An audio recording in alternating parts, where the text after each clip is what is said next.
Hi guys, welcome back. My name is Akansha and you're watching my channel AK's Academy. So guys, अगर आपको मेरा channel पसंद आ रहा और आपने मेरे सारे वीडियोस देख लिए हैं और अगर आपने सारे वीडियोस नहीं भी देखे हैं बट आपको कंटेंट अच्छा लग रहा है जिस भी वीडियो को आपने देखा है तो please do not forget to subscribe to my channel. Also please hit the bell icon so that you're notified for a video every time I upload one. So guys, जैसा कि आपको पता है हमने अकाउंटिंग कॉन्वेंशंस शुरू कर दिए हैं. हम ऑलरेडी 2 कॉन्वेंशंस कर चुके हैं which is materiality convention as well as full disclosure convention.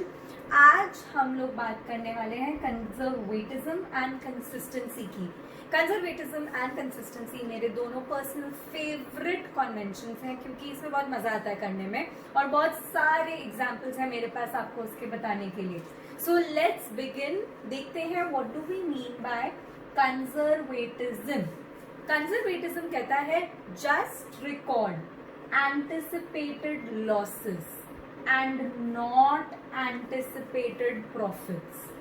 Anticipated losses are the losses which we expect would occur in the future. That means हम लोग expect कर रहे हैं कि ऐसा कुछ छोटा मोटा लॉस होने वाला है. तो अकाउंट्स क्या कह रहा है कि आप उसको तुरंत ही रिकॉर्ड कर दीजिए अपने बुक्स ऑफ अकाउंट्स में. Why? Because that is the concept of playing safe. मतलब मैं अपना ध्यान रख के बोल रही हूँ अच्छा ठीक है इतना लॉस होने वाला है, मैंने तो लॉस कंसिडर कर लिया. But on the other hand anticipated profits should not be recognized or should not be recorded until they're actually earned. जब तक कि आप actually profits को नहीं earn कर रहे हैं प्लीज उसको मत डालिए या मत रिकॉर्ड कीजिए. क्यों? why are we going to do this? because anticipated losses को रिकॉर्ड करने से हम liabilities and expenses को understated नहीं कर रहे हैं. we are playing safe and we are not understating the liabilities and our expenses.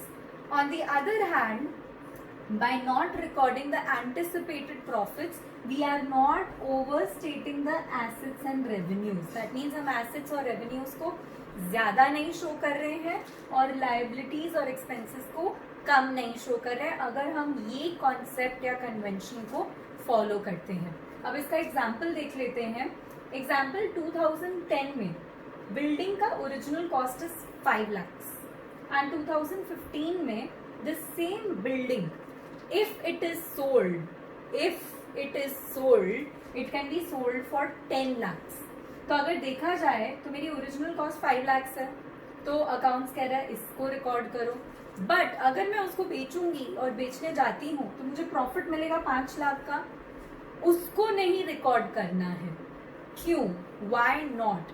Because this is an anticipated profit. आपने अभी तक सेल किया नहीं है, बिल्डिंग को सेल ऑफ नहीं किया है. अगर आप करोगे तो वो 5 lakhs में एक्स्ट्रा प्रॉफिट होगा. जब होगा तब रिकॉर्ड करो. अभी जब तक नहीं है हिस्टोरिकल कॉन्सेप्ट के हिसाब से आप उसको 5 lakhs पे ही रिकॉर्ड करो. So in your balance sheet under non current assets building will be shown at 5 lakhs. Answer no. Conservatism states that this gain of 5 lakhs should not be recorded until it is certain to occur. जब तक ये really में नहीं cell कर रहे, really में 5 लाख का मुझे प्रॉफिट नहीं हो रहा, मैं उसको रिकॉर्ड नहीं करूंगी.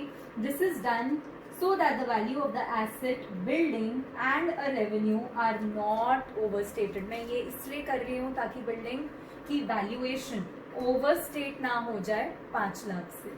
आई होप आपको समझ में आ रहा है. और अगर आपको ये एग्जाम्पल अच्छा लगा क्योंकि मैंने ये बहुत मेहनत से बनाया है तो please hit the like button.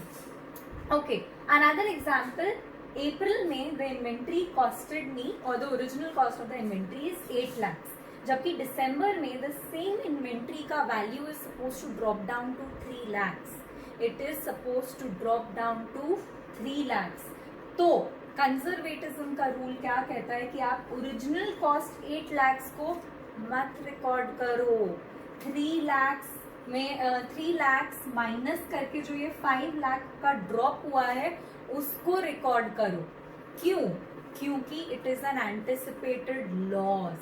N anticipated loss is going to help you not understate your liabilities and expenses.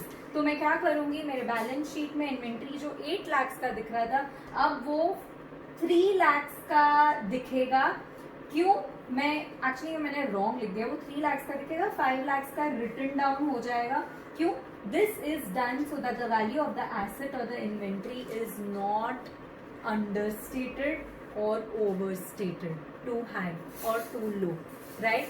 तो इसीलिए हम इसका इम्पैक्ट ठीक तरीके से रिकॉर्ड करेंगे, which is 5 lakhs, 8 lakhs minus the 3 lakhs जो उसका वैल्यू हो जाएगा, द रिटर्न डाउन वैल्यू निकालने के बाद जो उसका वैल्यू हो जाएगा उस पर करेंगे और उस लॉस को डेफिनेटली अकाउंट फॉर करेंगे, because that is the rule और that is the convention of conservatism.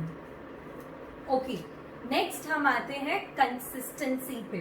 Now consistency is a accounting method, accounting practice, accounting principle, accounting standard which says same should be consistent for all accounting periods. मतलब आप जो भी method follow कर रहे हो, जो भी अकाउंटिंग प्रैक्टिसेस फॉलो कर रहे हो, जो भी अकाउंटिंग प्रिंसिपल्स फॉलो कर रहे हो, जो भी अकाउंटिंग स्टैंडर्ड्स फॉलो कर रहे हो, सेम अप्लाई करो एवरी अकाउंटिंग ईयर. चेंज मत करते रहो अपनी कन्वीनियंस के हिसाब से या अपने मन के हिसाब से, because that's not going to give you the right results. So please have the same consistency of all the methods, practices, principles and standards for all accounting principles. इसका एक एग्जाम्पल देख लेते हैं. Building A was valued at purchase price always. Building B was also valued at purchase price. Very good, same method of valuation is being followed. But when we came to building C, we valued it as on the value of today. That means the net realizable value. But that is not the way we were valuing all our other buildings. So it is inconsistent.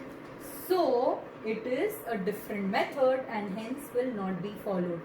हम जिस वे में follow करते आ रहे हैं उसी वे में ही follow करेंगे, अलग अलग फॉलो नहीं करेंगे. एक और एग्जाम्पल देख लेते हैं. 2010 टू 2012 2 years के लिए बिल्डिंग को we have depreciated with the method straight line method, and 2013 to 2016 3 years के लिए depreciation method is used is reducing balance method. Is this right? No, this is not right because this is being inconsistent. अगर आप straight line method follow कर रहे हैं तो आप सब ईयर्स के लिए स्ट्रेट लाइन मेथड ही फॉलो करें, और अगर आप रिड्यूसिंग बैलेंस मेथड फॉलो कर रहे हैं तो सब ईयर्स में रिड्यूसिंग बैलेंस मेथड ही फॉलो करें, इसके अलावा ना करें. So these were the examples of consistency. So guys, we're done with conservatism and we're done with consistency.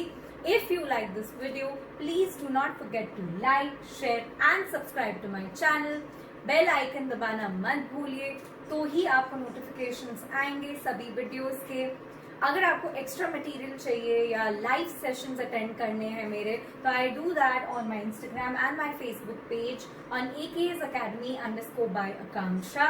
You can also email me for any queries or collaborations on AK's Academy Business @gmail.com. Till then, stay home, stay safe, and happy studying. Bye bye.